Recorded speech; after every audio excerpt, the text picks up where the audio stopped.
ዛት አንተ ደግሞ በእነሱ በሚያዙህ ልክ ማትታዘዝላቸው ከሆነ እነሱ እንደዚህ አድርግ በሚሉህ ልክ በማትሄድላቸው ከሆነ ያ ነገር ፖስት መደረጉ አይቀርም።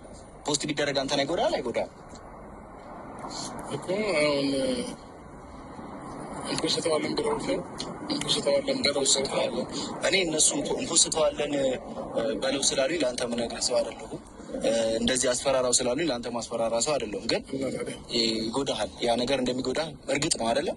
ስለዚህ እርግጥ ከሆንክበት ደግሞ እነሱ ለተወሰነ ጊዜ እኔ የማደርገውን ነገር እርምጃ በዚህ ሰዓት እንደኔና እንደ ሩታ የሚቀራረብ ሰው የለም። እንደኔና እንደ ሩታ ብዙ ነገራቶችን ሲወራ ምንም ሲደረግም የሚሰማ ሰው የለም። እንደኔ የሚቀርብም ሰው የለም።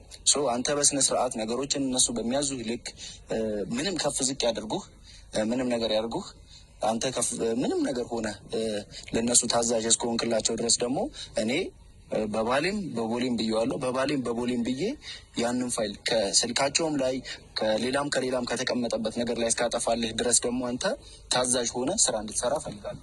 ስራ ስልህ እነሱ ማዘዛቸው አይቀርም። አንተ እንዲጎዱ ልብስ ላይ ሰጥሩ ይችላሉ። ባለፈው ቃሴ ሰጥሮ ይቻለሁ። ከዚያም የበለጠ ነገር ያደርጉ እንደሚችሉ አውቃለሁ። ይህን ነገር እንድትተባበረኝ እንድታግዘኝ እኔ ፈለግኩት። ገብቶሃል?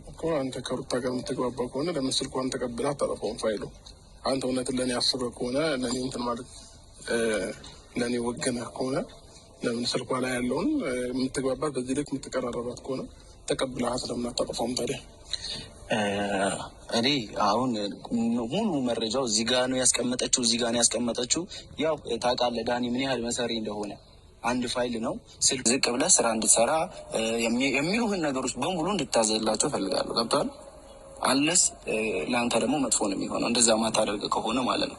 አሁን የአንተ ጉዳት፣ የአንተ መበሳጨት፣ የአንተ አጓጉል ነገሮች ስሜት ውስጥ መግባት ስለደበረኝ ነው ዛሬ መጥቼ በዚህ ልክ አንተን ላውራ የፈለግኩት። ገብቶሃል? ከዚህ በፊት ስለ አንተ ብዙ ነገር ተናግሬያለሁ። አንተን ተናግሬያለሁ፣ ሌሎች ሰዎችንም ተናግሬያለሁ። ዛሬ ግን መጥቼ እንደዚህ ብዬ ያልኩህ በዚህ ምክንያት ብቻ ነው። አሁን ሀሳብ አይከፋም፣ ግን ደግሞ በዚህ ልክ ከተባበልከኝ ያልቀረ ዛሬ ነገር ሳትል ያለውን ነገር ለማጥፋት ሞክረን ችግር የለብኝም። አሁንም ቢሆን በእነሱ ስር እንዳሉ አድርገው ነው እኔን እያሰቡ ያሉት። ለሁሉም ጊዜ አለው። ማድረግ ያለብኝን ነገር እኔ ያደርጋለሁ፣ ችግር የለውም። ያው ወንድ ልጅ አይፎክርም አይደል? በተግባር ነው የሚያምነው እና ሁሉንም ነገር እየተገበርን ብናሳይ ይሻላል። አሁን እኔ ከላንተ እንዲህ ማውራት አልፈልግም፣ ግን ደግሞ ከቻልክ ያንን ፋይል ለማጥፋት ሞክር።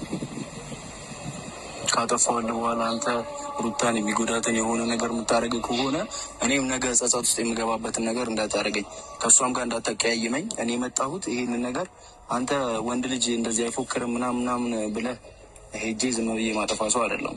እምነት ሊኖረኝ ይገባል በአንተ በኩል ምንም ነገር እንደማታደርግና ያ ፋይል ከጠፋ በኋላ ዞረህ እኔንም ሌላ ሰውንም እንደማታጠቃ ማረጋገጫ ሊኖረኝ ይፈልጋለሁ። ገብቶሃል? ምንም ነገር አይፈጠርም።